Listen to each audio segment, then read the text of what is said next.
വാർത്തകൾ നമുക്ക് വിശദമായി നോക്കാം. സ്വകാര്യ ബസ് ഉടമകൾ ഇന്നു മുതൽ തുടങ്ങാനിരുന്ന അനിശ്ചിതകാല സമരം പിൻവലിച്ചു. ഗതാഗത മന്ത്രിയുമായി നടത്തിയ ചർച്ചയിലാണ് തീരുമാനം. ഈ മാസം 18-ന് മുൻപ് ബസ് ഉടമകളുടെ ആവശ്യത്തിൽ അന്തിമ തീരുമാനമെടുക്കും. മിനിമം ചാർജ് 10 രൂപ ആക്കിയേക്കുമെന്നാണ് സൂചന.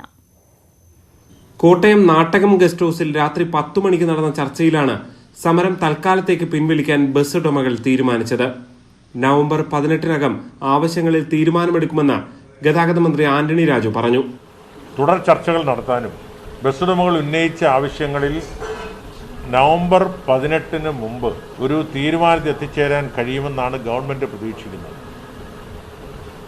ഈ സാഹചര്യത്തിൽ ബസ് ഉടമ സംയുക്ത സമിതി പ്രഖ്യാപിച്ചിട്ടുള്ള സമരത്തിൽ നിന്നും പിന്മാറണമെന്നാണ് ഗവൺമെന്റ് അവരോട് അഭ്യർത്ഥിച്ചത്. സമരം പിൻവലിക്കണമെന്നുള്ള ഗവൺമെന്റ് അഭ്യർത്ഥന അവർ അംഗീകരിക്കുകയുണ്ടായി. മിനിമം ചാർജ് അടക്കമുള്ള ആവശ്യങ്ങളിൽ സർക്കാർ അനുകൂല നിലപാടെടുക്കുമെന്ന പ്രതീക്ഷയിലാണ് ബസ് ഉടമകൾ. മിനിമം ചാർജ് 12 രൂപയാക്കുക, വിദ്യാർത്ഥികളുടെ നിരക്ക് 6 രൂപയാക്കി വർദ്ധിപ്പിക്കുക എന്നിവയാണ് പ്രധാന ആവശ്യങ്ങൾ. മുഖ്യമന്ത്രിയുമായി അടക്കം ചർച്ച നടത്തിയ ശേഷം തീരുമാനം അറിയിക്കാമെന്നാണ് മന്ത്രി നൽകിയ ഉറപ്പ്. മിനിമം ചാർജ് 10 രൂപയാക്കുമെന്നും സൂചനയുണ്ട്. LDF-ലും ആശയവിനിമയം നടത്തിയ ശേഷമായിരിക്കും ചാർജ് വർധനയിൽ സർക്കാർ അന്തിമ തീരുമാനം കൈക്കൊള്ളുക. G Sreejith, news 18, Kottayam. ഈ മുല്ലപ്പെരിയാർ വിഷയത്തിലേക്ക് വരാം. മുല്ലപ്പെരിയാർ വലിയ വിവാദമായി മാറിക്കൊണ്ടിരിക്കുന്നു. അത് രാഷ്ട്രീയ വിവാദമായി മാറിക്കൊണ്ടിരിക്കുന്നു. അത് കേരളത്തിൽ മാത്രമല്ല, തമിഴ്നാട്ടിലാണെങ്കിൽ 152 അടിയിലേക്ക് ഉയർത്തണമെന്ന് പറഞ്ഞ തമിഴ്നാട്ടിലെ പ്രതിപക്ഷ പാർട്ടികളുടെ ധർണ അവിടെയും രാഷ്ട്രീയ വിഷയമായിരിക്കുന്നു. അതുകൊണ്ട് തന്നെ ഇത് വിദഗ്ധമായി കൈകാര്യം ചെയ്യേണ്ട ഒരു വിഷയമാണ്. രാഷ്ട്രീയമായി ബഹളമുണ്ടാക്കിയാൽ അത് നഷ്ടം പലർക്കുമാണ്, ജനങ്ങൾക്ക് തന്നെയാണ്. ഏതായാലും വരും മണിക്കൂറുകളും വരും ദിവസങ്ങളും വളരെ നിർണായകവുമാണ്. മുല്ലപ്പെരിയാറിൽ ബേബി ഡാം ബലപ്പെടുത്താനായി മരം മുറിക്കാൻ തമിഴ്നാട് നൽകിയ ഉത്തരവ് ഉടൻ റദ്ദാക്കില്ല എന്നാണ് മനസ്സിലാക്കുന്നത്. ഉത്തരവ് സുപ്രീം കോടതി നിർദ്ദേശപ്രകാരമാണെന്ന ഉദ്യോഗസ്ഥ വിശദീകരണം പരിശോധിച്ച ശേഷമാവും നടപടി. തമിഴ്നാടുമായുള്ള ബന്ധത്തെ ബാധിക്കുന്ന വിഷയമായതിനാൽ കരുതലോടെ നീങ്ങാനാണ് സർക്കാർ തീരുമാനം. ബേബി ഡാം വൃഷ്ടിപ്രദേശത്തെ മരമുറിക്കലിൽ എടുത്തുചാടി തീരുമാനം വേണ്ടെന്ന നിലപാടിലേക്ക് സംസ്ഥാന സർക്കാർ എത്തിയതായാണ് സൂചന. മരമുറിക്കാൻ അനുമതി നൽകിയത് സുപ്രീംകോടതി നിർദ്ദേശപ്രകാരമാണെന്ന ഉദ്യോഗസ്ഥ വിശദീകരണം പരിശോധിക്കാനാണ് ആദ്യ തീരുമാനം. ഇക്കാര്യം നിയമവിദഗ്ധരുമായി ആലോചിക്കും. അതിനുശേഷം മാത്രമേ ഉത്തരവ് റദ്ദാക്കുന്ന കാര്യം പരിശോധിക്കൂ. ഉത്തരവിറക്കിയ principal chief forest conservator Bennichan തോമസിനെതിരെയും ഉടൻ നടപടിയുണ്ടാകില്ല. IFS ഉദ്യോഗസ്ഥർക്കെതിരെ നടപടിയെടുക്കണമെങ്കിൽ കൂടുതൽ നടപടിക്രമങ്ങൾ പൂർത്തിയാക്കണം. മാത്രമല്ല, തമിഴ്നാടുമായുള്ള ബന്ധത്തെ ബാധിക്കുന്ന വിഷയമായതിനാൽ ശ്രദ്ധയോടെ കൈകാര്യം ചെയ്യാനാണ് മുഖ്യമന്ത്രിയുടെ നിർദ്ദേശം. അതേസമയം സംസ്ഥാന താൽപര്യം അവഗണിച്ച മുഖ്യമന്ത്രി പിണറായി വിജയനെ ലക്ഷ്യമിട്ട് സമരം ശക്തമാക്കാനാണ് പ്രതിപക്ഷ തീരുമാനം. വനം വകുപ്പിനെ ബലിയാടാക്കി അന്തർസംസ്ഥാന നദീജല വിഷയത്തിന്റെ ചുമതലയുള്ള മുഖ്യമന്ത്രി രക്ഷപ്പെടുന്നുവെന്നാണ് പ്രധാന ആരോപണം. ന്യൂസ് 18, തിരുവനന്തപുരം. എന്തായാലും മുല്ലപ്പെരിയാർ വിഷയത്തിൽ പ്രതിഷേധവുമായി AADMK രംഗത്ത് വന്നിട്ടുണ്ട്. ഡാമിലെ ജലനിരപ്പ് 142 അടിയായി ഉയർത്തണമെന്നാവശ്യപ്പെട്ട് 5 ജില്ലകളിൽ ഇന്ന് ധർണ നടത്തും. തേനി, മധുര, ദിണ്ടിഗൽ, ശിവഗംഗ, രാമനാഥപുരം എന്നീ 5 ജില്ലകളിലാണ് AADMK പ്രതിഷേധം സംഘടിപ്പിക്കുക. മുല്ലപ്പെരിയാർ ഡാമിൽ നിന്ന് വെള്ളം ഒഴുക്കിവിടാൻ അനുവദിച്ചതിലൂടെ കർഷക വിരുദ്ധ നിലപാടാണ് തമിഴ്നാട് സർക്കാർ കൈക്കൊണ്ടതെന്നാണ് AADMKയുടെ ആരോപണം. നടൻ ജോജു ജോർജിന്റെ കാറ് തകർത്ത കേസിൽ പ്രതികളായ മുൻ മേയർ ടോണി ചെമ്മനി ഉൾപ്പെടെയുള്ളവർ സമർപ്പിച്ച ജാമ്യാപേക്ഷ ഇന്ന് പരിഗണിക്കും. Ernakulam judicial first class magistrate കോടതിയാണ് ജാമ്യാപേക്ഷ പരിഗണിക്കുക. കേസിൽ ഇതുവരെ 6 പേരാണ് അറസ്റ്റിലായത്. MS അനീഷ് കുമാറാണ് വിവരങ്ങളുമായി ചേരുന്നത്. അനീഷ്, ഏതായാലും ഇന്ന് ജാമ്യാപേക്ഷ പരിഗണിക്കുന്നു. എന്തൊക്കെയാണ് നടപടിക്രമങ്ങൾ, മറ്റു വിവരങ്ങൾ എന്തൊക്കെയാണ്? ഇന്നലെയാണ് ജോജു ജോർജും മറ്റ് 2 നേതാക്കളും ഇന്നലെ പോലീസിൽ വന്ന് കീഴടങ്ങിയത്. വലിയ പ്രകടനമായി എത്തി നേതാക്കൾക്കൊപ്പമാണ് പോലീസിൽ കീഴടങ്ങിയത്. ഇതിനുശേഷമാണ് കോടതി ടോണി ചെമ്മനി അടക്കമുള്ളവരെ ഈ മാസം 22 വരെ റിമാൻഡ് ചെയ്തിരിക്കുന്നത്. അതുകൊണ്ട് തന്നെ അവരുടെ ജാമ്യാപേക്ഷ ഇന്നലെ തന്നെ ഫയൽ ചെയ്തിരുന്നു. ഇന്ന് ജാമ്യാപേക്ഷയിൽ വാദം കേൾക്കുമെന്നാണ് നമുക്ക് അറിയാൻ കഴിയുന്നത്. ഇതുവരെ 6 പേരാണ് കേസിൽ അറസ്റ്റിലായിരിക്കുന്നത്. പക്ഷേ 2 നേതാക്കൾ PY ഷാജഹാൻ, അരുൺ വർഗീസ് എന്നിവർ ഇനിയും കോടതിയിൽ കീഴടങ്ങിയിട്ടില്ല. ഇന്നലെ ഇവർ കീഴടങ്ങുമെന്നാണ് DCC നേതൃത്വം അറിയിച്ചതെങ്കിലും ഇവർ കോടതിയിൽ കീഴടങ്ങാൻ സന്നദ്ധരായിട്ടില്ല എന്നാണ് നമുക്ക് മനസ്സിലാക്കാൻ കഴിയുന്നത്. അതുകൊണ്ട് തന്നെ ഈ 2 പ്രതികൾ കൂടി കീഴടങ്ങിയാലാവും നിലവിൽ റിമാൻഡിൽ ഉള്ള മറ്റു പ്രതികൾക്ക് ജാമ്യം ലഭിക്കുമെന്നാണ് നമുക്കിപ്പോൾ മനസ്സിലാക്കാൻ കഴിയുന്നത്. അതുകൊണ്ട് തന്നെ ഇന്ന് രാവിലെ തന്നെ ഇവരെ കീഴടങ്ങുന്നതിനുള്ള നീക്കങ്ങൾ DCCയുടെ ഭാഗത്തുനിന്നും ഉണ്ടാവുമെന്നാണ് മനസ്സിലാക്കുന്നത്. എന്തായാലും ഈ യൂത്ത് കോൺഗ്രസ് നേതൃത്വവും ജോജുവും തമ്മിലുള്ള വിഷയം ഇപ്പോഴും സജീവമായി തന്നെ തുടരുന്നു എന്നതാണ് മറ്റൊരു കാര്യം. ഇന്നലെ പുത്തൻകുരിശിലെ ഷൂട്ടിംഗ് ലൊക്കേഷനിലേക്ക് യൂത്ത് കോൺഗ്രസ് പ്രവർത്തകർ മാർച്ച് നടത്തിയിരുന്നു. ഒപ്പം ജില്ലയിൽ പൊതു ഇടങ്ങളിൽ ഉള്ള ഷൂട്ടിങ്ങുകൾ പൂർണ്ണമായും തടസ്സപ്പെടുത്തുമെന്ന് ഇന്നലെ യൂത്ത് കോൺഗ്രസ് ജില്ലാ പ്രസിഡന്റ് വ്യക്തമാക്കുകയും ചെയ്തിരുന്നു. അതുകൊണ്ട് തന്നെ ഈ വിഷയവുമായി ബന്ധപ്പെട്ട് സിനിമാ സമൂഹം ഏത് തരത്തിൽ പ്രതികരിക്കും എന്നാണ് ഇനി അറിയേണ്ടത്. കാരണം കാഞ്ഞിരപ്പള്ളിയിലെ കടുവ സിനിമയുടെ ലൊക്കേഷനിലേക്ക് ആദ്യം മാർച്ച് നടത്തിയിരുന്നു. പിന്നീടാണ് പുത്തൻകുരിശിലേക്ക് മാർച്ച് നടത്തുകയും കൂടുതൽ സിനിമാ ലൊക്കേഷനിലേക്ക് മാർച്ചുകൾ നടത്തും എന്ന് യൂത്ത് കോൺഗ്രസ് അറിയിക്കുകയും ചെയ്തിരിക്കുന്നത്. മറ്റൊരു വശത്ത് ഡിവൈഎഫ്ഐ ഈ സിനിമാ ചിത്രീകരണങ്ങൾക്ക് സുരക്ഷ നൽകും എന്നൊരു വാദവുമായി അവരും രംഗത്തെത്തിയിട്ടുണ്ട്. അതുകൊണ്ട് ഇക്കാര്യം അടക്കമുള്ള കാര്യങ്ങളിൽ കൂടുതൽ പ്രതികരണങ്ങൾ ഒരുപക്ഷെ വരും മണിക്കൂറുകളിൽ വരാൻ സാധ്യതയുണ്ട്. ഗോപി, അനീഷ സൂചിപ്പിച്ച പോലെ നടൻ ജോജുവുമായുള്ള സംഘർഷത്തിന് പിന്നാലെ ഷൂട്ടിംഗ് ലൊക്കേഷനിലേക്ക് പ്രതിഷേധം വ്യാപിപ്പിക്കാൻ ഒരുങ്ങിയാണ് യൂത്ത് കോൺഗ്രസ്. വഴിയോ പൊതു ഇടങ്ങളോ കയ്യേറി അല്ലെങ്കിൽ വടി തടസ്സപ്പെടുത്തിയുള്ള ചിത്രീകരണങ്ങൾ മുന്നറിയിപ്പില്ലാതെ തടയുമെന്നാണ് യൂത്ത് കോൺഗ്രസിന്റെ മുന്നറിയിപ്പ്. അതുപോലെ ഷൂട്ടിംഗ് സെറ്റുകളിലേക്കുള്ള പ്രതിഷേധത്തിനെതിരെ നേരത്തെ ഫെഫ്കയും രംഗത്ത് വന്നിരുന്നു. എന്തായാലും ഇനി അത്തരം പ്രതിഷേധങ്ങളായിരിക്കും ഇനി കേരളം കാണേണ്ടി വരിക. അതും ജനങ്ങളെ ബുദ്ധിമുട്ടിക്കുന്ന തരത്തിലേക്ക് മാറുമോ എന്നതാണ് അറിയേണ്ടത്. നമുക്ക് മറ്റ് വാർത്തയിലേക്ക് പോയാൽ പെട്രോൾ വിലയിൽ സംസ്ഥാന സർക്കാരിനെതിരെയുള്ള പ്രതിപക്ഷ പ്രതിഷേധം പ്രതിരോധിക്കാൻ ഇടതുമുന്നണി ഒരുങ്ങുകയാണ്. ഇന്ന് ചേരുന്ന ഇടതുമുന്നണി യോഗം പ്രചാരണ പരിപാടികൾ തീരുമാനിക്കും. പെട്രോളിയം ഉൽപ്പന്നങ്ങളുടെ അധിക നികുതി ഒഴിവാക്കണമെന്നാവശ്യപ്പെട്ട് കേന്ദ്ര സർക്കാരിനെതിരെ സമരത്തിനും ആലോചനയുണ്ട്. ഒഴിവ് വന്ന രാജ്യസഭാ സീറ്റ് കേരള കോൺഗ്രസ് എമ്മിന് തന്നെ നൽകാനുള്ള തീരുമാനവും മുന്നണി യോഗത്തിലുണ്ടാകും. ഈ മാസം 29-നാണ് രാജ്യസഭാ തെരഞ്ഞെടുപ്പ്. ഇന്ധനവില കുറഞ്ഞതോടെ മാഹിയിലെ പെട്രോൾ പമ്പുകളിൽ വൻ തിരക്ക്. കേന്ദ്രത്തിന് പിന്നാലെ പുതുച്ചേരിയും നികുതി ഒഴിവാക്കിയതോടെയാണ് മാഹിയിൽ തിരക്ക് കൂടിയത്. പെട്രോളിന് 12 രൂപയും ഡീസലിന് 10 രൂപയും കുറഞ്ഞത് ഉപഭോക്താക്കളെ ആകർഷിക്കുന്നു. ദീർഘദൂര ചരക്ക് വാഹനങ്ങൾക്കൊപ്പം കോഴിക്കോട്, കണ്ണൂർ ജില്ലകളിലെ സ്വകാര്യ വാഹനങ്ങളും ഇപ്പോൾ മാഹിയിൽ നിന്ന് ഇന്ധനം നിറച്ചാണ് മടങ്ങുന്നത്. അശ്വിന്റെ റിപ്പോർട്ട്.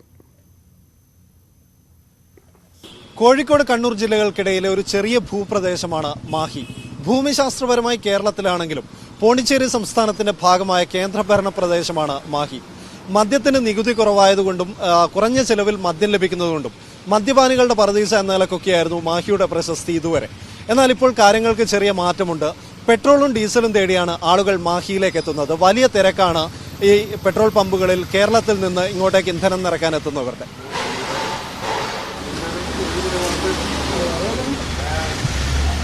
മാഹിയിലെ ഒരു പെട്രോൾ പമ്പിലാണ് നമ്മളിപ്പോൾ ഉള്ളത്. മാഹിയിലെ പെട്രോൾ പമ്പുകളിൽ കഴിഞ്ഞ 3-4 ദിവസമായി വലിയ തിരക്കാണ്. അത് മാഹിയിലുള്ളവരല്ല, മറിച്ച് ദീർഘദൂര സർവീസുകളിലുള്ളവർ, അതേപോലെ തന്നെ തൊട്ടടുത്ത തലശ്ശേരി, വടകര പ്രദേശങ്ങളിലുള്ളവർ, ഇവരൊക്കെ മാഹിയിലെത്തിയാണ് ഇന്ധനം നിറയ്ക്കുന്നത്. അതിനുള്ള ഒരു കാരണം ഇതാ ഇവിടെ എഴുതി വെച്ചിട്ടുണ്ട്. കേരളവും മാഹിയും തമ്മിലുള്ള പെട്രോൾ ഡീസൽ വിലയിലെ വ്യത്യാസമാണിത്. കേരളത്തിൽ ഇന്നത്തെ ഡീസൽ വില 91 രൂപ 81 പൈസയാണെങ്കിൽ മാഹിയിൽ അത് 80 രൂപ 94 പൈസയാണ്. വ്യത്യാസം 10 രൂപ 87 പൈസ. പെട്രോൾ വില കേരളത്തിൽ 104 രൂപ 56 പൈസയാണെങ്കിൽ മാഹിയിൽ അത് 92 രൂപ 52 പൈസയാണ്. വ്യത്യാസം 12 രൂപ 4 പൈസ.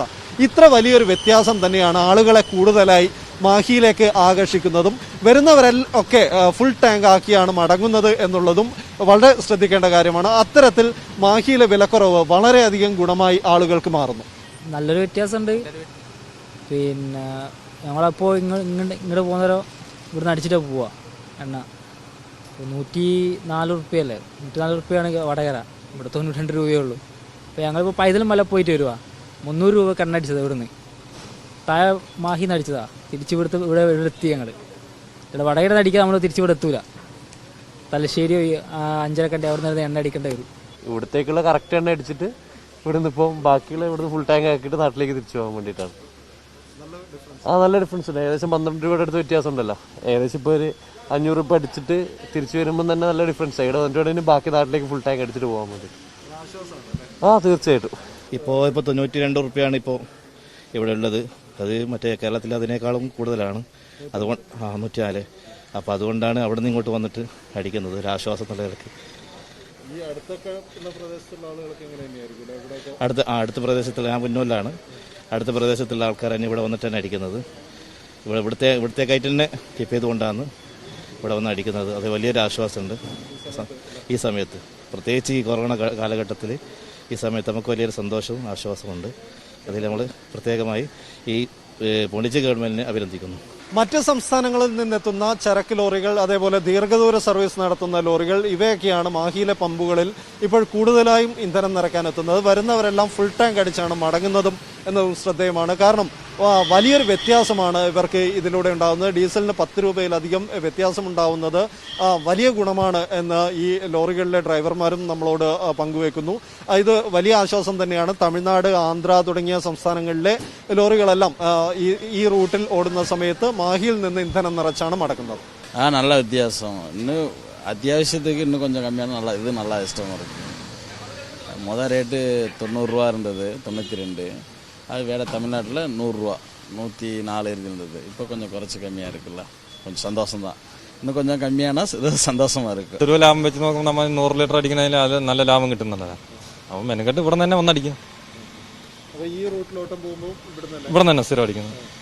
ഇപ്പം സെൻട്രലിൽ കുറച്ചതിന് ശേഷം പോണ്ടിച്ചേരിയും കുറച്ചു. അപ്പം വലിയ വ്യത്യാസമുണ്ട് അല്ലേ? പിന്നല്ലാണ്ട് നല്ല വ്യത്യാസമുണ്ട്. പൊതുവെ ലോറി ബിസിനസ് ഒക്കെ ഭയങ്കര നഷ്ടമാണ്. പൊതുവെ നഷ്ടം തന്നെ. ഒരു ട്രിപ്പിന് 2000 രൂപ വെച്ച് നഷ്ടമാണ്. ഇപ്പോൾ ഓടുന്നത് പിന്നെ ടാക്സും ഇൻഷുറൻസ് ഒക്കെ എങ്ങനെയും അടച്ചു പോകണ്ടെന്ന് പറഞ്ഞാൽ ഓടുന്നത്. അന്യ സംസ്ഥാനങ്ങളിലെ ലോറികളാണ് കൂടുതൽ ഇവിടെ കസ്റ്റമേഴ്സ്. അവരിപ്പോൾ എല്ലാം ഫുൾ ടാങ്ക് അടിച്ചിട്ടാണ് പോകുന്നത്. കേരള കസ്റ്റമേഴ്സ് വളരെ കുറവായിരുന്നു, എന്നാലും ഉണ്ടായിരുന്നു, കുഴപ്പമില്ല. അവർ ആവശ്യത്തിന് മാത്രമേ എടുക്കലുള്ളൂ. ഇപ്പം ഫുള്ളായിട്ട് എടുത്തുകൊണ്ടിരിക്കുന്നുണ്ട്. ഫുൾ ടാങ്ക് തന്നെ അടിക്കുന്നതാണ്. വിളിച്ച് ചോദിച്ചിട്ട് റേറ്റും അനുസരിച്ചിട്ട് ഓണേഴ്സ് തന്നെ വിളിക്കുന്നുണ്ട്. നല്ല വ്യത്യാസമുണ്ടല്ലോ. ഏകദേശം 10,000 രൂപേൻ്റെ അടുത്ത് വരുന്നുണ്ടല്ലോ. 10,000 രൂപേൻ്റെ അടുത്ത് വരുന്നുണ്ടല്ലോ. നല്ല ഗുണം തന്നെയാണ്. മൈന്നടിക്കുന്ന ഏറ്റവും ഗുണമായ ഒരു കാര്യമാണ്. ഏകദേശം ദൂരയാത്രക്കാരിൽ ഇവിടെ തന്നെ അടിക്കുന്നത്. ഡീസലിന് വില കൂടുകയെന്നല്ല, നമുക്ക് വാടക കൂടുന്നില്ലല്ലോ. നിത്യോപയോഗ സാധനങ്ങൾക്ക് വില കൂടുന്നുണ്ട്. ലോറിക്കാർക്ക് അന്നൊന്നും ഒരേ വാടകയല്ലേ. അതൊന്ന് കൂട്ടി കിട്ടിയാൽ, അല്ലെങ്കിൽ ടാക്സ് ഇൻഷുറൻസ് ഒക്കെ ഒന്ന് കുറച്ച് കിട്ടിയേക്കാണെന്നുണ്ടെങ്കിൽ ഞങ്ങൾക്ക് അതിൻ്റെതായിട്ടുള്ള ബെനിഫിറ്റ് നമുക്ക് ഉണ്ടാവും. അത് കൂട്ടുന്നില്ല, കുറയ്ക്കുന്നില്ല. അതുകൊണ്ട് ഞങ്ങളെ ലാഭം നോക്കണ്ടേ. മാഹിയിൽ നിന്ന് നമ്മൾ തിരിച്ചു വീണ്ടും കേരളത്തിന്റെ പരിധിയിലേക്ക് എത്തിയിരിക്കുന്നു. വടകരയിലെ ഒരു പെട്രോൾ പമ്പിലാണ്. പെട്രോളിന് ഇവിടെ 104 രൂപ 87 പൈസ, ഡീസലിന് 92 രൂപ. വലിയൊരു വ്യത്യാസം തന്നെയാണ് പെട്രോൾ ഡീസൽ വിലയിലുള്ളത്. സ്വാഭാവികമായിട്ടും അടുത്തടുത്ത രണ്ട് പ്രദേശങ്ങൾ തമ്മിൽ വിലയിൽ ഇത്രയധികം വ്യത്യാസം ഉണ്ടാകുമ്പോൾ അത് വ്യാപാരത്തിലും പ്രതിഫലിക്കും. ആടെ ഇപ്പോൾ കച്ചവടം കൂടി. ആടെ ബസ്സിൽ ഇവിടെ വരുന്ന ബസ്സെല്ലാം ഇപ്പോൾ ആടെ നിന്ന് അടിക്കുക. ഹോട്ടലിൽ മറ്റേ ലോങ് വണ്ടിയെല്ലാം ഇപ്പോൾ ആടെ നിന്ന് അടിക്കുക. അതുകൊണ്ട് ഇവിടെ ഇപ്പോൾ കുറവാണ് ബിസിനസ്.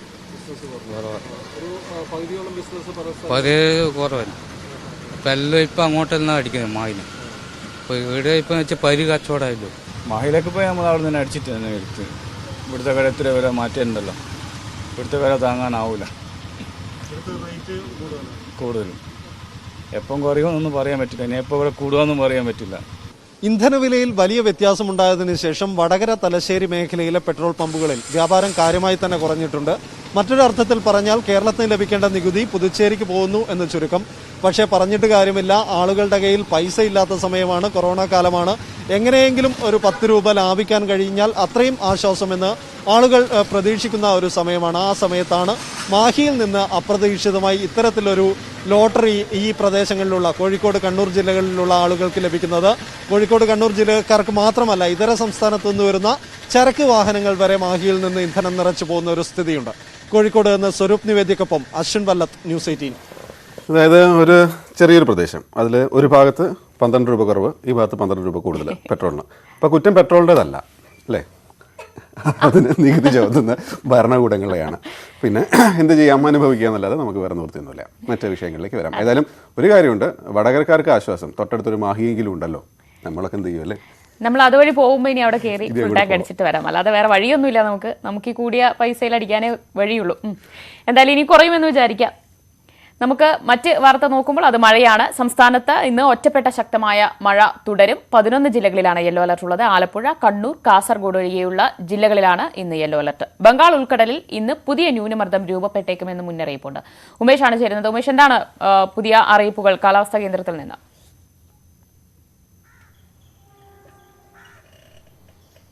ഇന്നലെ കേരളത്തിൽ മഴയുണ്ടായിരുന്നു. ഇന്നും സമാന രീതി തുടരും എന്ന് തന്നെയാണ് കേന്ദ്ര കാലാവസ്ഥാ വകുപ്പിന്റെ മുന്നറിയിപ്പിൽ പറയുന്നത്. ഇന്നലെ 11 ജില്ലകളിൽ യെല്ലോ അലേർട്ടായിരുന്നു. ഇന്നും 11 ജില്ലകളിൽ യെല്ലോ അലേർട്ടാണ്. ഒറ്റപ്പെട്ട ശക്തമായ മഴ 11 ജില്ലകളിൽ തുടരും. ഇന്നലെ രാത്രി വൈകിയും തെക്കൻ ജില്ലകളിലും എറണാകുളം, തൃശ്ശൂർ ജില്ലകളിലെ ചില ഭാഗങ്ങളിലും ശക്തമായ മഴ രാത്രിയും ഉണ്ടായിരുന്നു. ഇപ്പോൾ തിരുവനന്തപുരത്ത് മേഘാവൃതമാണ് അന്തരീക്ഷം. പക്ഷേ മഴയില്ല. മഴ മാറി നിൽക്കുന്ന സാഹചര്യമാണ്. പക്ഷേ മഴ വരും മണിക്കൂറുകളിൽ ജില്ലകളിൽ ഉണ്ടാകും എന്ന് തന്നെയാണ് കേന്ദ്ര കാലാവസ്ഥാ വകുപ്പിന്റെ അനുമാനം. കാരണം തമിഴ്നാട് തീരങ്ങൾ, കന്യാകുമാരി അടക്കമുള്ള പ്രദേശങ്ങളിൽ ഇപ്പോൾ ശക്തമായ മഴ ലഭിക്കുന്നുണ്ട്.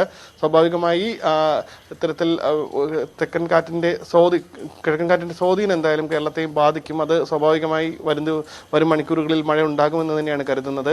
എന്തായാലും ബംഗാൾ ഉൾക്കടലിൽ ഇന്ന് ഒരു ന്യൂനമർദ്ദം രൂപപ്പെടുന്നുണ്ട്. ആ ന്യൂനമർദ്ദം ഏത് രീതിയിൽ മാറും, ന്യൂനമർദ്ദം രൂപപ്പെട്ടതിന് ശേഷം മാത്രമേ അതിൻ്റെ ഒരു ട്രാക്കിന് അല്ലെങ്കിൽ ഏത് ദിശയിലൂടെ പോകുമെന്നുള്ള കാര്യത്തിൽ ഒരു വ്യക്തത വരികയുള്ളൂ. എങ്കിൽ പോലും ഇപ്പോൾ കരുതുന്നത് ഈ ബംഗാൾ ഉൾക്കടലിൽ രൂപപ്പെടുന്ന ന്യൂനമർദ്ദം തെക്കൻ തമിഴ്നാട് തീരത്തേക്ക് പ്രവേശിക്കുകയും തെക്കൻ തമിഴ്നാട് തീരത്ത് നിന്ന് കേരളം വഴി കടന്ന് അറബിക്കടലിലേക്ക് പോയി തുടർന്ന് ശക്തി പ്രാപിച്ച് ഒമാൻ തീരത്തേക്ക് പോകും എന്നുള്ളൊരു കണക്കുകൂട്ടലാണ് നിലവിലുള്ളത്. എന്തായാലും ഇന്ന് രൂപപ്പെടുന്ന ന്യൂനമർദ്ദം അതീവ നിർണായകമാണ്. പ്രത്യേകിച്ച് തമിഴ്നാടിന്റെ വിവിധ ഭാഗങ്ങൾ, ചെന്നൈ അടക്കം കഴിഞ്ഞ ദിവസമെല്ലാം വലിയ വെള്ളപ്പൊക്കം തുടരുകയാണ്. ഈ ന്യൂനമർദ്ദത്തിന്റെ സ്വാധീനത്തോടുകൂടി വീണ്ടും ആ പ്രദേശങ്ങളിൽ മഴ ലഭിക്കും. കേരളത്തിലും അതിന്റെ സ്വാധീനഫലമായി മഴ ഉണ്ടാകും. പക്ഷേ ന്യൂനമർദ്ദത്തിന്റെ ശക്തി അനുസരിച്ച് മഴയുടെ തോത് കുറയും. എന്തായാലും ഇന്ന് രൂപപ്പെട്ട ശേഷം മാത്രമേ അതിനൊരു വ്യക്തത വരികയുള്ളൂ.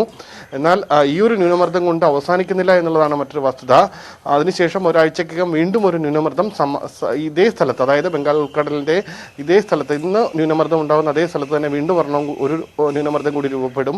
അതിന്റെ ട്രാക്കും സമാനമാണ്. അതായത് തമിഴ്നാട് വഴി പ്രവേശിച്ച് കേരളം വഴി അറബിക്കടലിലേക്ക് പോകും എന്ന് തന്നെയാണ് കരുതുന്നത്. എന്തായാലും വടക്കൻ ജില്ലകൾ, പ്രത്യേകിച്ച് പാലക്കാട് മേഖലയിൽ വരും ദിവസങ്ങളിൽ കൂടുതൽ മഴ പ്രതീക്ഷിക്കുന്നുണ്ട്. ശരി, ഉമേഷാണ് വിശദാംശങ്ങൾ നൽകിയത്. എന്നാലും ഉമേഷ് പറഞ്ഞ അനുസരിച്ച് ഇന്നൊരു ന്യൂനമർദ്ദം, അടുത്ത ആഴ്ച വേറെ ന്യൂനമർദ്ദം, കഴിഞ്ഞ ആഴ്ച 2 ന്യൂനമർദ്ദം, അങ്ങനെ അത്ര പെട്ടെന്നൊന്നും ഈ മഴ അങ്ങനെ ശമിക്കില്ല എന്ന് കേരളത്തിലെ കാലാവസ്ഥ നിയന്ത്രിക്കുന്നത് തന്നെ ഈ രീതിയിലുള്ള ന്യൂനമർദ്ദങ്ങളാണോ എന്ന് തോന്നുന്നു. അടുത്ത കാലത്തായിട്ട് ഇപ്പോൾ അതാണ് സംഭവിച്ചുകൊണ്ടിരിക്കുന്നത്. ഏതായാലും രാഷ്ട്രീയത്തിലേക്ക് വന്നു കഴിഞ്ഞാൽ KPC ഭാരവാഹികളുടെ യോഗം ഇന്ന് തിരുവനന്തപുരത്ത് ചേരും. സംഘടനാ വിഷയങ്ങൾ ചർച്ച ചെയ്യുന്നതിനാണ് യോഗം വിളിച്ചിരിക്കുന്നത്. KPC പ്രസിഡന്റിന്റെ അധ്യക്ഷതയിൽ ചേരുന്ന യോഗത്തിൽ ജനറൽ സെക്രട്ടറിമാരും വർക്കിംഗ് പ്രസിഡന്റുമാരും വൈസ് പ്രസിഡന്റുമാരും പങ്കെടുക്കും. സംഘടനാ തെരഞ്ഞെടുപ്പിന്റെ ഭാഗമായുള്ള മെമ്പർഷിപ്പ് വിതരണം, സർക്കാരിനെതിരായ സമരപരിപാടി എന്നിവ ചർച്ചയാവും. രാവിലെ 10-ന് ഇന്ദിരാഭവനിലാണ് യോഗം. RT-PCR പരിശോധനാ നിരക്ക് കുറച്ച നടപടി റദ്ദാക്കിയതിനെതിരെ സർക്കാർ നൽകിയ അപ്പീൽ ഹൈക്കോടതി ഇന്ന് പരിഗണിക്കും. പരിശോധനാ നിരക്ക് 1700 നിന്നും 500 രൂപയായി കുറച്ചത് റദ്ദാക്കിയ സിംഗിൾ ബെഞ്ച് വിധി ചോദ്യം ചെയ്താണ് അപ്പീൽ. ലാബ് ഉടമകളോട് കൂടിയാലോചന നടത്താതെയാണ് നിരക്ക് കുറച്ചത് എന്ന് ചൂണ്ടിക്കാട്ടിയാണ് സർക്കാർ ഉത്തരവ് സിംഗിൾ ബെഞ്ച് റദ്ദാക്കിയത്. കൂടാതെ സ്വകാര്യ ലാബ് ഉടമകളുമായി സർക്കാർ ചർച്ച നടത്തണമെന്നും കോടതി നിർദ്ദേശിച്ചിരുന്നു.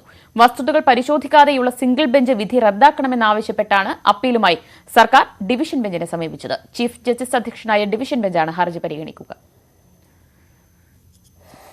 ഇന്ത്യ വികസിപ്പിച്ച കോവിഡ് പ്രതിരോധ വാക്സിനായ കോവാക്സിന് ബ്രിട്ടന്റെ അംഗീകാരം. ലോകാരോഗ്യ സംഘടന അംഗീകരിച്ചതിന് പിന്നാലെയാണ് ബ്രിട്ടന്റെ തീരുമാനം. ഇതോടെ 2 ഡോസ് കോവാക്സിൻ സ്വീകരിച്ചവർക്ക് ഇനി ബ്രിട്ടനിലേക്ക് യാത്ര ചെയ്യാം. ഇവർക്ക് ക്വാറന്റൈൻ ആവശ്യമില്ല. ഈ മാസം 22 മുതൽ തീരുമാനം നടപ്പാക്കുമെന്ന് ബ്രിട്ടൻ അറിയിച്ചു. ഇതോടൊപ്പം ചൈനയുടെ സിനോവാക്, സിനോഫാം എന്നീ വാക്സിനുകൾ എടുത്തവർക്കും ഇനി ബ്രിട്ടനിലേക്ക് യാത്ര ചെയ്യാം. ബെവ്കോയുമായി ബന്ധപ്പെട്ട കോടതിയലക്ഷ്യ ഹർജി ഹൈക്കോടതി ഇന്ന് വീണ്ടും പരിഗണിക്കും. ക്യൂ നിൽക്കാതെ മദ്യം വാങ്ങി തിരികെ പോകാൻ കഴിയുന്ന തരത്തിൽ വാക്കിംഗ് ഷോപ്പ് സംവിധാനം തുടങ്ങുന്നത് സംബന്ധിച്ച് നിലപാടറിയിക്കാൻ കോടതി സർക്കാരിനോട് ആവശ്യപ്പെട്ടിരുന്നു. ഇക്കാര്യത്തിൽ സർക്കാർ ഇന്ന് നിലപാട് വ്യക്തമാക്കിയേക്കും. ബെവ്കോ ഔട്ട്ലെറ്റുകൾ പരിഷ്കരിക്കുന്നതിൽ നയപരമായ മാറ്റം അനിവാര്യമാണെന്ന് കോടതി പറഞ്ഞിട്ടുണ്ട്. മദ്യശാലകൾ ഒരു സ്ഥലത്ത് നിന്ന് മറ്റൊരു സ്ഥലത്തേക്ക് മാറ്റിവെക്കുക എന്ന രീതിയിലാകരുത് പരിഷ്കാരങ്ങളെന്നും കോടതി സർക്കാരിനെ ഓർമ്മിപ്പിച്ചിരുന്നു. ജസ്റ്റിസ് ദേവൻ രാമചന്ദ്രന്റെ സിംഗിൾ ബെഞ്ചാണ് ഹർജി പരിഗണിക്കുക. ഭോപ്പാലിലെ കമലാ നെഹ്റു സർക്കാർ ആശുപത്രിയിലുണ്ടായ തീപിടുത്തത്തിൽ 4 കുട്ടികൾ മരിച്ചു. ഇന്നലെ രാത്രിയാണ് ആശുപത്രിയിലെ 3-ാം നിലയിൽ പ്രവർത്തിക്കുന്ന കുട്ടികളുടെ വാർഡിൽ തീപിടുത്തമുണ്ടായത്. 40 കുട്ടികളാണ് വാർഡിലുണ്ടായിരുന്നത്. മറ്റു കുട്ടികൾ സുരക്ഷിതരാണ്. ഷോർട്ട് സർക്യൂട്ടാണ് അപകട കാരണമെന്നാണ് പ്രാഥമിക നിഗമനം. മരിച്ച കുട്ടികളുടെ രക്ഷിതാക്കൾക്ക് സംസ്ഥാന സർക്കാർ 4 ലക്ഷം രൂപ ധനസഹായം പ്രഖ്യാപിച്ചു. സംഭവത്തെക്കുറിച്ച് ഉന്നതതല അന്വേഷണത്തിന് മുഖ്യമന്ത്രിയും ഉത്തരവിട്ടു.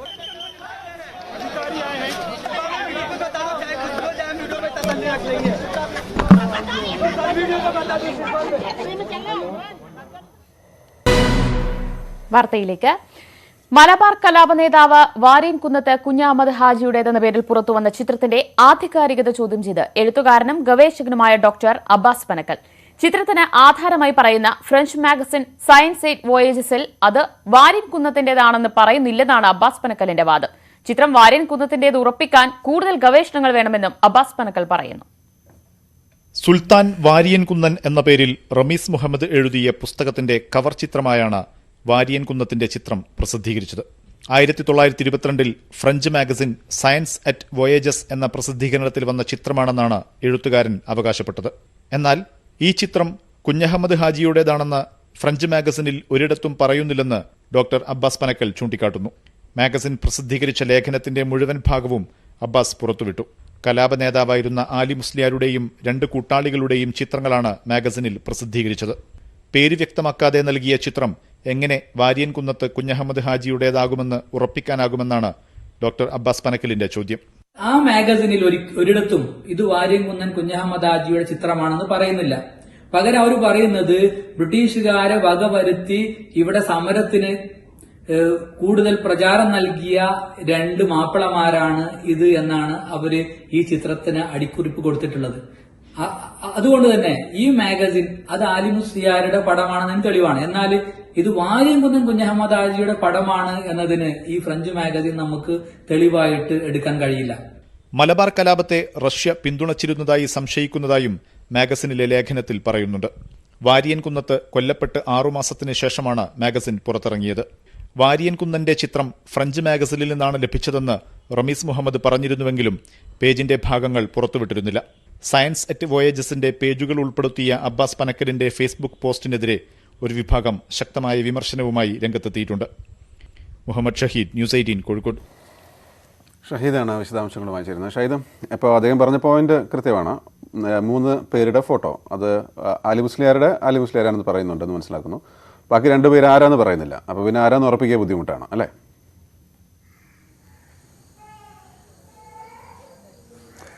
തീർച്ചയായും ഗോപി, ഈ ചിത്രം വാര്യൻകുന്നത്ത് കുഞ്ഞഹമ്മദ് ഹാജിയുടെ കണ്ടെടുക്കാത്ത ചിത്രം എന്ന പേരിലാണ് ഈ റമീസ് മുഹമ്മദ്, ഈ എഴുത്തുകാരൻ, കഴിഞ്ഞ ദിവസം ഈ സുൽത്താൻ വാര്യൻകുന്നന് പുസ്തകം പ്രസിദ്ധീകരിച്ചത്. തനിക്ക് ഈ ഫോട്ടോ കിട്ടിയത് ഫ്രഞ്ച് മാഗസിനായ സയൻസ് അറ്റ് വോയേജസിൽ നിന്നാണ്.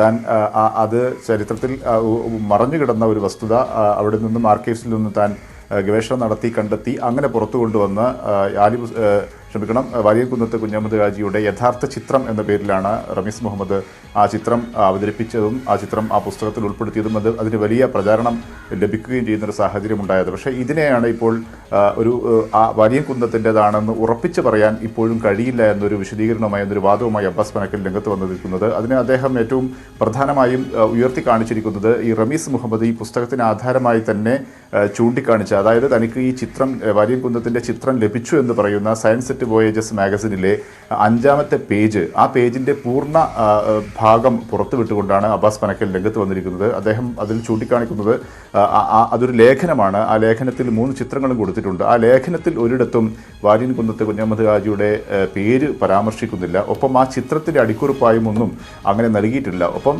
ആ 3 ചിത്രത്തിൽ ഏറ്റവും തലയെടുപ്പുള്ള ചിത്രം ആലി മുസ്ലിയാരുടേതാണ്. അത് മുഹമ്മദ് അലി എന്ന പേര് രേഖപ്പെടുത്തിയിരിക്കുന്നു.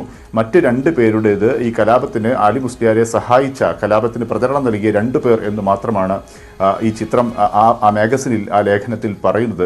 അങ്ങനെയെങ്കിൽ എങ്ങനെ ആ ചിത്രം വാര്യൻകുന്നത്ത് കുഞ്ഞഹമ്മദ് ഹാജിയുടേതാണ് എന്ന് ഉറപ്പിച്ച് പറയാൻ കഴിയുമെന്ന് അബ്ബാസ് പനക്കൽ ചോദിക്കുന്നു. അദ്ദേഹം അതിന് പറയുന്നത്, കൂട്ടിച്ചേർക്കുന്നത് വാര്യൻകുന്നത്തിൻ്റെതല്ല എന്ന് തനിക്ക് അങ്ങനെ ഒരു വാദമല്ല ഉന്നയിക്കുന്നത്. പക്ഷേ വാര്യൻകുന്നത്തിൻ്റെതാണെന്ന് ഉറപ്പിക്കാൻ കൂടുതൽ ഗവേഷണം ആവശ്യമുണ്ട്. വളരെ കൃത്യതയോടുകൂടി മാത്രമാണ് ഇത്തരം ചരിത്ര വസ്തുതകൾ നമ്മൾ പറയേണ്ടത്. അതുകൊണ്ട് തന്നെ ആ ചിത്രം, പുതിയതായി പുറത്തു വന്ന ചിത്രം വാര്യൻകുന്നത്തിൻ്റെതാണെന്ന് പറയണമെങ്കിൽ കൂടുതൽ ഗവേഷണങ്ങൾ ഇനിയും ആവശ്യമുണ്ട് എന്നുള്ളൊരു വാദം ആണ് അബ്ബാസ് പനക്കൽ ഉന്നയിക്കുന്നത്. അദ്ദേഹം ആ ചിത്രത്തിൻ്റെ ആ പേജിൻ്റെ, ഈ ലേഖനം വന്ന പേജിൻ്റെ മുഴുവൻ ഭാഗങ്ങളും ഫേസ്ബുക്കിൽ അദ്ദേഹം പ്രസിദ്ധീകരിക്കുകയും ചെയ്തു. അദ്ദേഹം നേരിട്ട് ഫ്രഞ്ച് ആർക്കൈവ്സിൽ നിന്നുമാണ് ആ പേജ് സംഘടിപ്പിച്ചത്. അത് അദ്ദേഹം പുറത്തുവിടുകയും ചെയ്തു. അത്തരമൊരു വാദമാണ് അദ്ദേഹം ഉന്നയിക്കുന്നത്. ആ വാദം ഉന്നയിച്ചതിന് ശേഷം നമുക്കറിയാം, ആ പുസ്തകം സുൽത്താൻ വാര്യൻകുന്നൻ പുസ്തകം വന്നതിന് ശേഷം വാര്യൻകുന്നൻ്റെ യഥാർത്ഥ ചിത്രം എന്ന പേരിൽ അത് വലിയ രീതിയിലുള്ള പ്രചരണം നടക്കുകയും പല ആളുകളും അത് ഫേസ്ബുക്ക് സ്റ്റാറ്റസ് ഉൾപ്പെടെ ആ രീതിയിൽ അതിനെ പ്രസിദ്ധീകരിക്കുകയും പ്രചരിപ്പിക്കുകയും ചെയ്തിരുന്നു.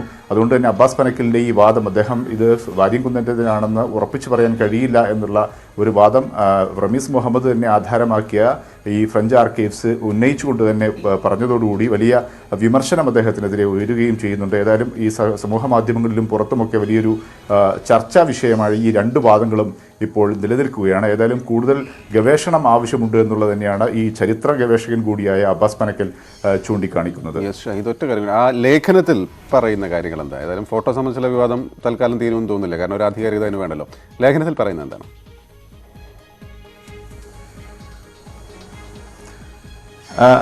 ഗോപികൃഷ്ണൻ, ലേഖനം ഒരു ബ്രിട്ടീഷ് വേർഷനാണ്. അതായത് ആ കാലത്ത് ബ്രിട്ടീഷുകാർക്കെതിരെ വലിയ കലാപം നടത്തുകയും വലിയ പോരാട്ടം നടത്തുകയും ചെയ്ത ഒരു സംഭവമായിട്ട് തന്നെയാണ് ഈ മലബാർ കലാപത്തെ ആ ലേഖനം ചൂണ്ടിക്കാണിക്കുന്നത്. വാര്യൻകുന്നത്തെ കുഞ്ഞഹമ്മദ് ഹാജിയെ കൊലപ്പെടുത്തിയ ശേഷം, വെടിവെച്ച് കൊന്ന ശേഷം 6 മാസത്തിന് ശേഷം തന്നെയാണ് ബ്രിട്ടീഷ് വിരുദ്ധ പോരാട്ടമായിട്ടാണോ ലേഖനം അതിനെ കാണുന്നത്?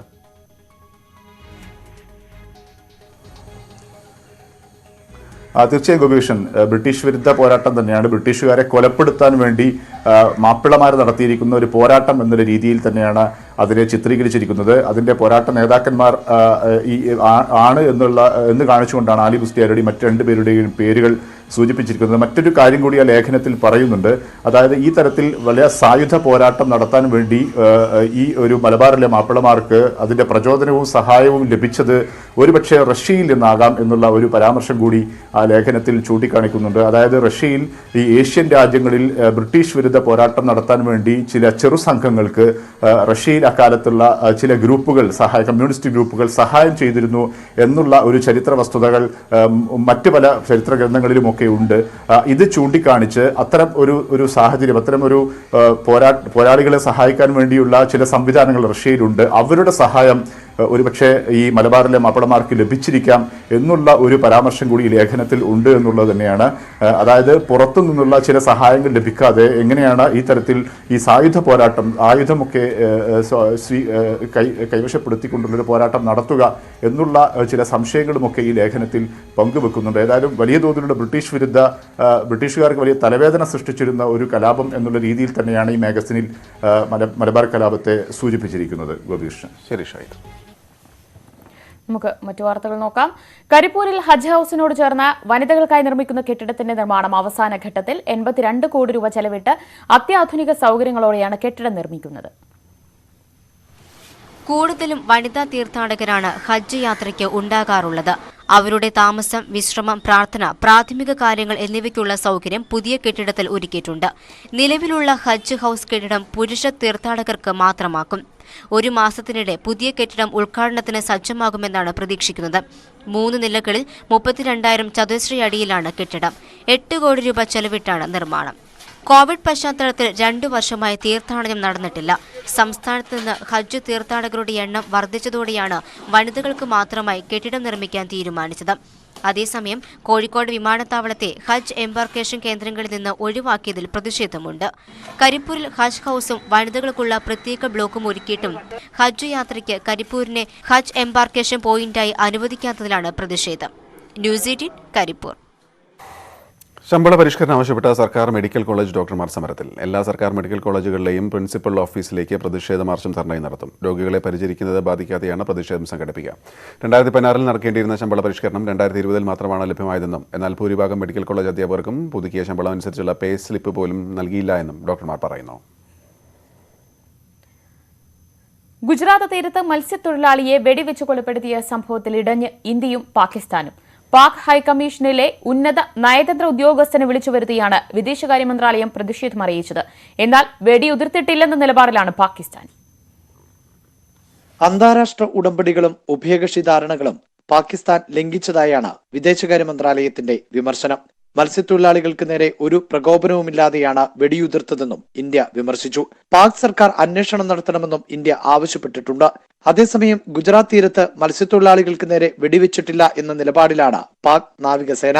ജൽപാരി എന്ന ബോട്ടിനെയോ വെടിവെപ്പിനെയോ കുറിച്ച് അറിയില്ലെന്നും പാകിസ്ഥാൻ മാരിടൈം സെക്യൂരിറ്റി ഏജൻസി വ്യക്തമാക്കി. അന്താരാഷ്ട്ര സമുദ്രാതിർത്തി ലംഘിച്ച് മത്സ്യബന്ധനം നടത്തിയ പത്മിനി കോപ്പ് എന്ന ഇന്ത്യൻ ബോട്ടും 7 മത്സ്യത്തൊഴിലാളികളും കസ്റ്റഡിയിലുണ്ടെന്നും പാകിസ്ഥാൻ അറിയിച്ചിട്ടുണ്ട്. എന്നാൽ പാക് വിശദീകരണം ഇന്ത്യ തള്ളുകയായിരുന്നു. 10 പാക് നാവികസേന ഉദ്യോഗസ്ഥർക്കെതിരെ ഗുജറാത്ത് പോലീസ് കേസ് രജിസ്റ്റർ ചെയ്തിട്ടുണ്ട്.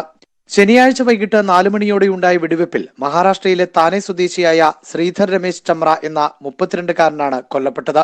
പരിക്കേറ്റ മത്സ്യത്തൊഴിലാളി ദിലീപ് നാഥു സോളങ്കി ഗുജറാത്തിലെ ആശുപത്രിയിൽ ചികിത്സയിലാണ്. ന്യൂസ് 18 ഡൽഹി. കർഷക സമരത്തിന്റെ തുടർ നീക്കങ്ങൾ തീരുമാനിക്കാൻ സംയുക്ത കിസാൻ മോർച്ച ഇന്ന് യോഗം ചേരും. ഡൽഹി ഹരിയാന അതിർത്തിയായ സിംഗുവിൽ രാവിലെ 11 മണിക്കാണ് യോഗം. ഡൽഹി അതിർത്തിയിലെ സമരം 1 വർഷത്തിലേക്ക് കടക്കുമ്പോൾ സമരം ശക്തമാക്കാനുള്ള തീരുമാനങ്ങൾ യോഗത്തിലെടുക്കും. ഭരണഘടനാ ദിനമായ 26-ന് പാർലമെന്റ് മാർച്ച് നടത്തണമെന്ന BKU നേതാവ് രാകേഷ് ടിക്കായത്തിന്റെയും ഹരിയാനയിലെ കർഷകരുടെയും ആവശ്യവും യോഗത്തിൽ പരിശോധിക്കും.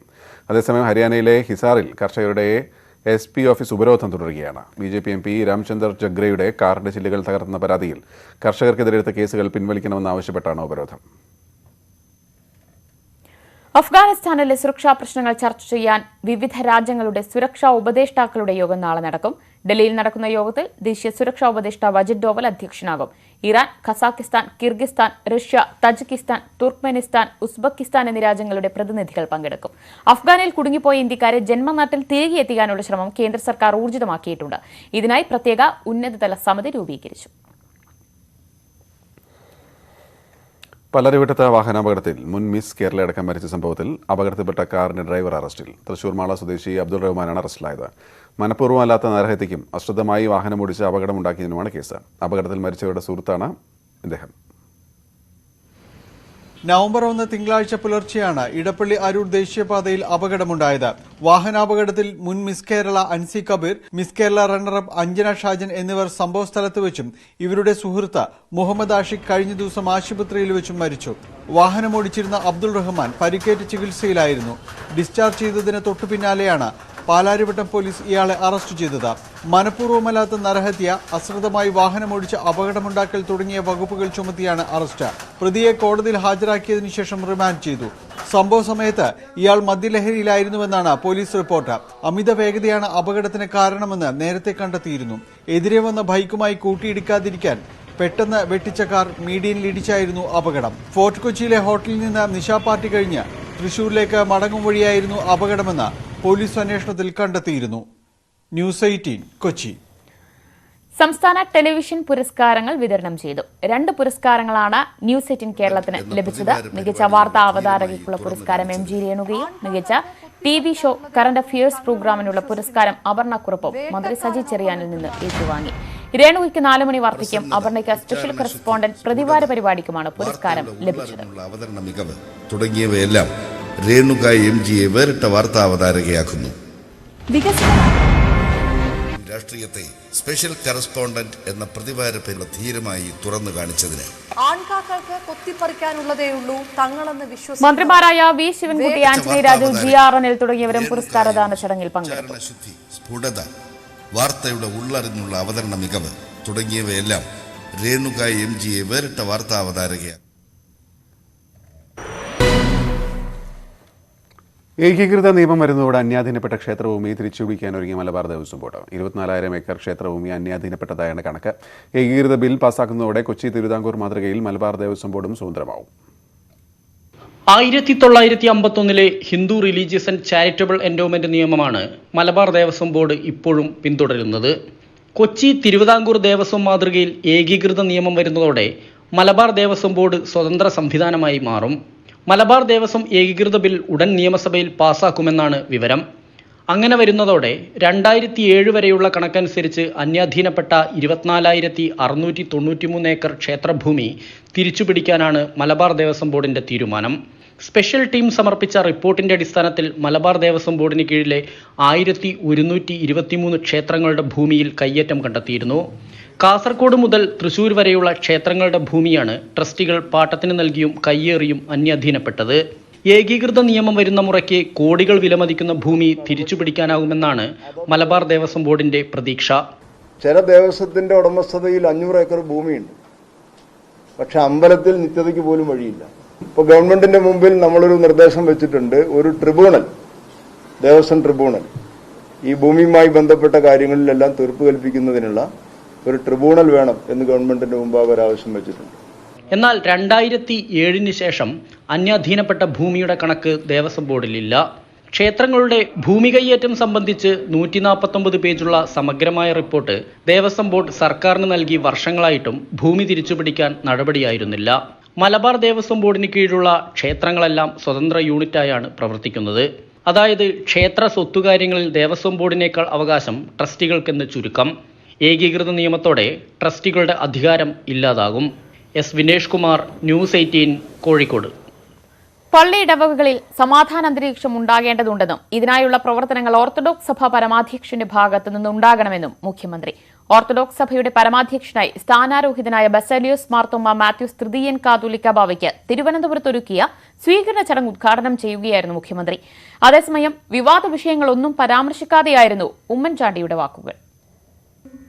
ഓർത്തഡോക്സ് യാക്കോബായ വിഭാഗങ്ങൾ തമ്മിലുള്ള സഭാതർക്കത്തിന് പരിഹാരം കാണാൻ പള്ളികളിൽ ഹിതപരിശോധന വേണമെന്ന ശുപാർശ യാക്കോബായ സഭ പൂർണ്ണമായും സ്വാഗതം ചെയ്തെങ്കിലും ശക്തമായ എതിർപ്പാണ് ഓർത്തഡോക്സ് സഭയുടെ ഭാഗത്തു നിന്നും ഉണ്ടായത്. നിയമപരിഷ്കരണ കമ്മീഷൻ ശുപാർശയിൽ വാദപ്രതിവാദങ്ങൾ തുടരുന്നതിനിടെയാണ് ഓർത്തഡോക്സ് സഭ പരമാധ്യക്ഷനായി സ്ഥാനാരോഹിതനായ മാർത്തോമ്മ മാത്യൂസ് തൃതീയൻ കാതോലിക്ക ബാവയ്ക്ക് തിരുവനന്തപുരം പൗരാവലിയുടെ നേതൃത്വത്തിൽ സ്വീകരണമൊരുക്കിയത്. സ്വീകരണ ചടങ്ങ് മുഖ്യമന്ത്രി പിണറായി വിജയൻ ഉദ്ഘാടനം ചെയ്തു. ഇടവകകളിൽ സമാധാന അന്തരീക്ഷം പുലരാനുള്ള പ്രവർത്തനങ്ങൾ ഉണ്ടാകണം. ഓർത്തഡോക്സ് സഭയുടെ പരമാധ്യക്ഷന്റെ ഭാഗത്തുനിന്ന് ഇതിനായുള്ള പ്രവർത്തനങ്ങൾ ഉണ്ടാകുമെന്നാണ് പ്രതീക്ഷയെന്നും മുഖ്യമന്ത്രി പറഞ്ഞു.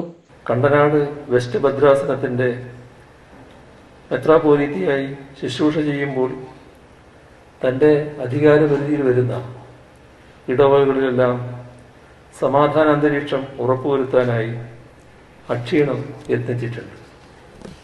ഇനി അങ്ങോട്ട് സമൂഹത്തിൻ്റെ വിവിധ തലങ്ങളിലാകെ സമാധാനം പുലരുന്നുവെന്ന് ഉറപ്പുവരുത്താനുള്ള വലിയ ഉത്തരവാദിത്വമാണ് അഭിവന്ദ്യ ബാബാക്ക് മുന്നിലുള്ളത്. സഭാ തർക്കത്തിൽ തൊടാതെയായിരുന്നു മുൻ മുഖ്യമന്ത്രി ഉമ്മൻചാണ്ടിയുടെ പ്രസംഗം. മറ്റൊരാൾ അറിയ പോലും ചെയ്യാതെ സമൂഹത്തെ സ്നേഹിക്കാനും പ്രത്യേക കരുതൽ ഏർപ്പെടുത്താനും അഭിവന്ദ്യ തിരുമേനി ബാബാ തിരുമേനി ചെയ്തിട്ടുള്ള കഴിഞ്ഞകാല പ്രവർത്തനങ്ങൾ നിശ്ചയമായും തിരുമേനിക്ക് അതിനേക്കാൾ കൂടുതൽ പ്രവർത്തിക്കുന്നതിനുള്ള അവസരം ആ രംഗങ്ങളിലുണ്ടാകും, യാതൊരു സംശയവുമില്ല. ചടങ്ങ് ഉദ്ഘാടനം ചെയ്ത മുഖ്യമന്ത്രി മറുപടി പ്രസംഗത്തിൽ കാതോലിക്ക ബാബ പ്രശംസിച്ചു. CPI സംസ്ഥാന സെക്രട്ടറി കാനം രാജേന്ദ്രൻ ഉൾപ്പെടെ രാഷ്ട്രീയ നേതാക്കളും വിവിധ മതമേലധ്യക്ഷന്മാരും ചടങ്ങിനെത്തി. ന്യൂസ് 18 തിരുവനന്തപുരം. മാംഗോസ്റ്റിൻ ക്ലബിന്റെ പുതിയ ആൽബം ക്രിക്കറ്റ് പാട്ട് ശ്രദ്ധേയമാവുന്നു. പാട്ടിനൊപ്പം രാഷ്ട്രീയം കൂടി ചേർത്ത് അവതരിപ്പിക്കുന്ന ഈ മലബാർ കൂട്ടായ്മയിൽ നിന്ന് മുൻപിറങ്ങിയ മാവേലിപ്പാട്ടും പ്രേമപാട്ടും പ്രമേയം കൊണ്ടും അവതരണം കൊണ്ടും ശ്രദ്ധേയമായിരുന്നു. ക്രിക്കറ്റ് കളിയുടെ ഗൃഹാതുരത്വപ്പെടുന്ന കുട്ടിക്കാലത്തിലൂടെയുള്ള കടന്നുപോക്കാണ് ഈ പാട്ട്.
ഒക്ടോബർ 28-നാണ് മാംഗോസ്റ്റിൻ ക്ലബിന്റെ യൂട്യൂബ് ചാനൽ വഴി ക്രിക്കറ്റ് പാട്ട് റിലീസ് ചെയ്യപ്പെട്ടത്. കുട്ടിക്കാലത്തെ ക്രിക്കറ്റ് ഓർമ്മകളിലൂടെയുള്ള കടന്നുപോക്കാണ് ഈ പാട്ട്. സ്റ്റേഡിയങ്ങളിലെ ആർപ്പുവിളികളെ അപ്പാടെ ആവാഹിച്ച് നാട്ടിൻപുറങ്ങളിലെ ഇടവഴികളും വയൽ മൈതാനങ്ങളും സജീവമായ ഒരു കുട്ടിക്കാലത്തെ ഗൃഹാതുരമായി പകർത്തിവെച്ചിട്ടുണ്ട് അണിയറക്കാർ. മതം കളികളിലേക്ക് ചേക്കേറുന്ന അപകടകരമായ വർത്തമാന ഇന്ത്യൻ സാഹചര്യവും പറഞ്ഞു വയ്ക്കുന്നുണ്ട് ക്രിക്കറ്റ് പാട്ടിൽ. കോഴിക്കോടുള്ള ഞങ്ങൾ കുറച്ച് പേരുടെ ഒരു സംഗീത കൂട്ടായ്മയാണ് മാംഗോസ്റ്റിൻ ക്ലബ്.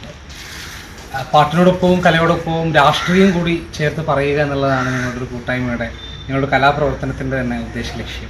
കഴിഞ്ഞ ദിവസം ഇന്ത്യ പാകിസ്ഥാനോട് വേൾഡ് കപ്പിൽ പരാജയപ്പെട്ട സമയത്ത് ചില കളിക്കാരെ മാത്രം അവരുടെ മതം അനുസരിച്ച് അവരെ മാത്രം കുറ്റപ്പെടുത്തുകയും ഒക്കെ ചെയ്യുന്നൊരു പ്രവണത കാണുകയുണ്ടായി.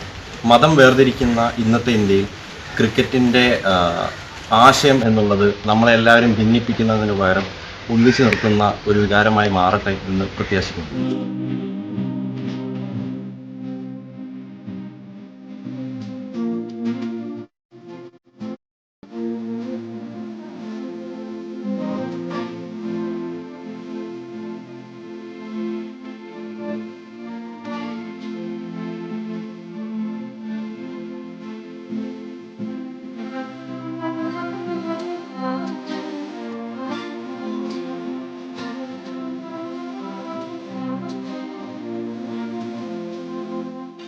ക്രിക്കറ്റ് താരം സഞ്ജു വി സാംസൺ ആൽബം കണ്ട് ക്രിക്കറ്റിന്റെ ഓർമ്മകളുടെ വെളിച്ചവും സന്തോഷവും നിറച്ച ക്രിക്കറ്റ് പാട്ടിന് അഭിനന്ദനങ്ങൾ അറിയിച്ചു. പാട്ടിന്റെ ഗാനരചനയും സംഗീതവും നിർവഹിച്ചത് അജയ് ജിഷ്ണു സുധേയനും സംവിധാനം വിഷ്ണു വിജയനുമാണ്.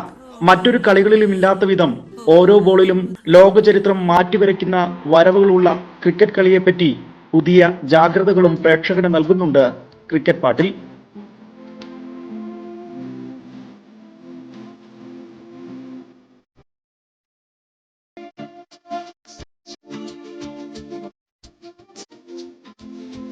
രതീഷ് വാസുദേവൻ, ന്യൂസ് 18 വയനാട്. ഒരിടവേള.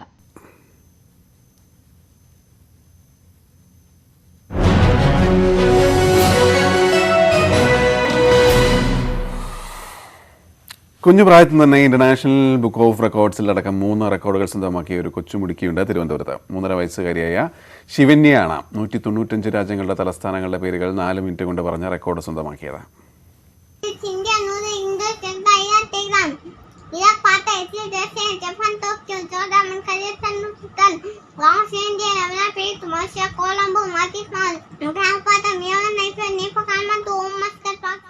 രണ്ടാം വയസ്സിലാണ് ശിവന്യ തന്റെ കഴിവുകൾ പ്രകടിപ്പിച്ചു തുടങ്ങിയത്. അമ്മയുടെ സഹായത്തോടെ രാജ്യങ്ങളുടെ തലസ്ഥാനങ്ങളുടെ പേരുകളും പതാകകളും മനഃപ്പാടമാക്കി. 4 മിനിറ്റ് കൊണ്ട് 195 രാജ്യങ്ങളുടെ തലസ്ഥാനങ്ങളുടെ പേരുകൾ പറഞ്ഞതോടെയാണ് ഇന്റർനാഷണൽ ബുക്ക് ഓഫ് റെക്കോർഡ്സിൽ ഇടം പിടിച്ചത്. ഇന്ത്യൻ സംസ്ഥാനങ്ങളുടെ തലസ്ഥാനങ്ങളും വിവിധ പൂക്കളുടെ പേരുകളും പറഞ്ഞതോടെ 2.5 വയസ്സിൽ ഇന്ത്യ ബുക്ക് ഓഫ് റെക്കോർഡ്സും സ്വന്തമാക്കി. 1 മിനിറ്റ് 53 സെക്കൻഡ് കൊണ്ട് മലയാളത്തിലെ മുഴുവൻ അക്ഷരങ്ങളും എഴുതിയതിന് കലാംസ് വേൾഡ് റെക്കോർഡ്സ് നേട്ടവും ശിവന്യയെ തേടിയെത്തി.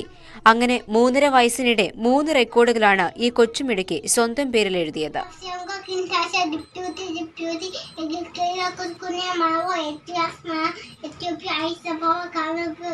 2.5 വയസ്സുണ്ടായിരുന്നപ്പോൾ ഇന്ത്യ ബുക്ക് ഓഫ് റെക്കോർഡിൽ അപ്ലൈ ചെയ്തിട്ടുണ്ടായിരുന്നു, അതിൽ കിട്ടിയായിരുന്നു.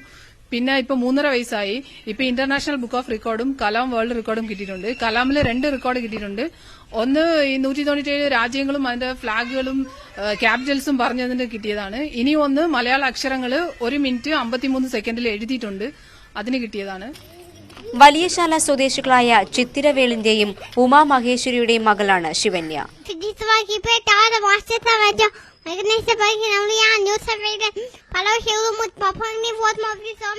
ന്യൂസ് 18 തിരുവനന്തപുരം. ഒറ്റ ദിവസം കൊണ്ടല്ല വിജയം യാഥാർത്ഥ്യമാകുന്നത്. നിശ്ചയദാർഢ്യത്തോടെ നടത്തുന്ന മുന്നേറ്റങ്ങളുടെ അന്തിമ ഫലമാണ് വിജയം. ഇന്ത്യയിലെ ധവള വിപ്ലവം അതിന്റെ ഉദാഹരണമാണ്. ധവള വിപ്ലവത്തിന് നാന്ദി കുറിച്ച് ഗുജറാത്തിലെ 2 ഗ്രാമങ്ങളിൽ തുടക്കമിട്ട അമുൽ 75 ആണ്ട് പിന്നിടുകയാണ്. അമുൽ പിന്നിട്ട വഴികളെക്കുറിച്ച് അറിയാം.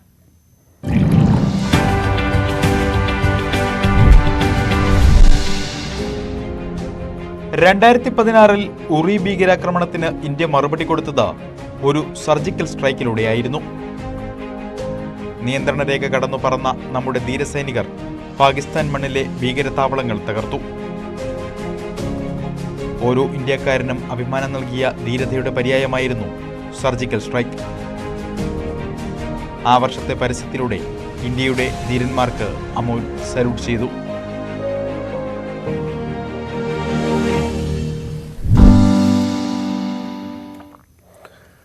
കെട്ടിടമോ ജീവനക്കാരോ ഒന്നുമില്ലാതെ വഴിയരികിൽ ഒരു വായനശാല. അറിവിൻ്റെ അലമാര എന്ന പേരിൽ കൊല്ലം കൊട്ടിയം ജംഗ്ഷനിലാണ് ഈ ഗ്രന്ഥശാല.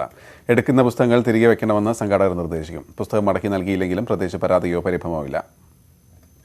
വളഞ്ഞു പോകാതെ വായിച്ച് വിളയുന്ന പുതിയ തലമുറയെ സൃഷ്ടിക്കാനാണ് കൊട്ടിയം പൗരവേദിയുടെ ഈ ഉദ്യമം. കൊട്ടിയത്ത് റോഡരികിലെ ഈ അറിവിന്റെ അലമാരയിൽ നിന്ന് ആർക്കും പുസ്തകമെടുക്കാം. പഠനോപകരണങ്ങളും പഠന വിജ്ഞാന പുസ്തകങ്ങളും മറ്റ് ഗ്രന്ഥങ്ങളും ഇവിടേക്ക് സംഭാവന ചെയ്യുകയും ചെയ്യാം. പാഠ്യോപകരണങ്ങളും ഇവിടെ നോട്ട്ബുക്കുകളാകാം, പേന, പെൻസില്, ഇത്തരത്തിലുള്ള ഏത് സാധനങ്ങളും ഈ അലമാരയിൽ നിക്ഷേപിക്കാം. അത് ഏത് കുട്ടികൾക്ക് വേണമെങ്കിലും, അത് നിർധനരായിട്ടുള്ള ഏത് കുട്ടികൾക്ക് വേണമെങ്കിലും അത് സ്വന്തമാക്കാം. ഇതാണ് നമ്മളെ ആശയമെന്ന് പറയപ്പെടുന്നത്. പഠനോപകരണങ്ങളും പഠന പുസ്തകങ്ങളും പൊതുവിജ്ഞാനം നൽകുന്ന പുസ്തകങ്ങളും ആർക്കും സ്വന്തമാക്കാം. എന്നാൽ നോവൽ, കഥ, ജീവചരിത്രം, ആത്മകഥ, യാത്രാവിവരണം തുടങ്ങിയവ തിരികെ അലമാരയിൽ വെക്കണം. കുട്ടികൾക്കും മുതിർന്നവർക്കും ആവശ്യമുള്ള പുസ്തകങ്ങൾ രേഖപ്പെടുത്താനായി അലമാരയിൽ രജിസ്റ്റർ വെച്ചിട്ടുണ്ട്. അങ്ങനെയുള്ള പുസ്തകങ്ങൾ പൗരവേദി കണ്ടെത്തി നൽകും. കൊട്ടിയം പൗരവേദി സംഘടിപ്പിച്ച അക്ഷയപാത്രം ഞങ്ങൾ കുട്ടികൾക്കായാലും മുതിർന്നവർക്കായാലും ഒരുപാട് ഇത് നൽകുന്നു. കാരണം ഞങ്ങളെപ്പോലുള്ള കുട്ടികൾക്ക് വായിക്കാൻ ഒരു ലൈബ്രറി ഒന്നും ഇല്ലാതിരുന്ന ഈ സാഹചര്യത്തിൽ എന്തുകൊണ്ടും ഞങ്ങൾക്ക് കൊട്ടിയം പൗരവേദി ഒരുക്കിയിരിക്കുന്നത് വലിയൊരു കാര്യം തന്നെയാണ്. ധനമന്ത്രി KN ബാലഗോപാലാണ് അറിവിന്റെ അലമാര നാടിന് തുറന്നുകൊടുത്തത്. പ്ലസ് ടുവിനും മെഡിക്കൽ എഞ്ചിനീയറിംഗ് മത്സര പരീക്ഷകൾക്കുമുള്ള പുസ്തകങ്ങളും കമ്മ്യൂണിസ്റ്റ് മാനിഫെസ്റ്റോ, മഹാത്മാഗാന്ധിയുടെയും ഗൗരിയമ്മയുടെയും ആത്മകഥകൾ, ഡാർവിന്റെ പരിണാമം, Adhyatma Ramayanam, wings of fire, Kamala സുരയ്യയുടെയും വൈക്കം മുഹമ്മദ് ബഷീറിന്റെയും കൃതികൾ തുടങ്ങി നിരവധി പുസ്തകങ്ങൾ അലമാരയിലുണ്ട്. ഷിജു ചവറയ്ക്കൊപ്പം VV വിനോദ്, ന്യൂസ് 18, കൊല്ലം. ലക്ഷ്മി പുഷ്പ സംവിധാനം ചെയ്ത കൊമ്പല എന്ന ഹ്രസ്വചിത്രം കാനിലെ പ്രതിമാസ ചലച്ചിത്രമേളയിലേക്ക് തെരഞ്ഞെടുക്കപ്പെട്ടു. ജോളി ചുറയത്ത്, ബൈജു നെറ്റോ, വിഷ്ണു സനൽകുമാർ എന്നിവരാണ് അഭിനയിച്ചിരിക്കുന്നത്. ഇന്ത്യൻ ക്രിയേറ്റീവ് മൈൻഡ് ഫിലിം ഫെസ്റ്റിവലിലടക്കം ഇന്ത്യയിലെ 10ഓളം ഫിലിം ഫെസ്റ്റിവലുകളിൽ പുരസ്കാരം നേടിയിട്ടുണ്ട്.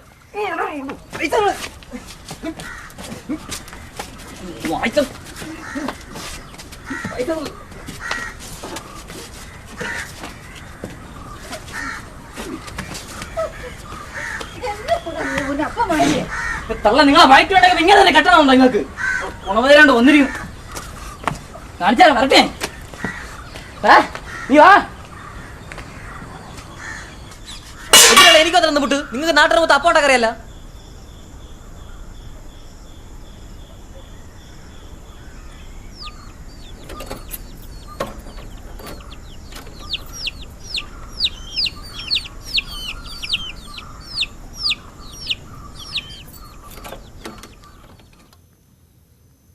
ഇടവേള.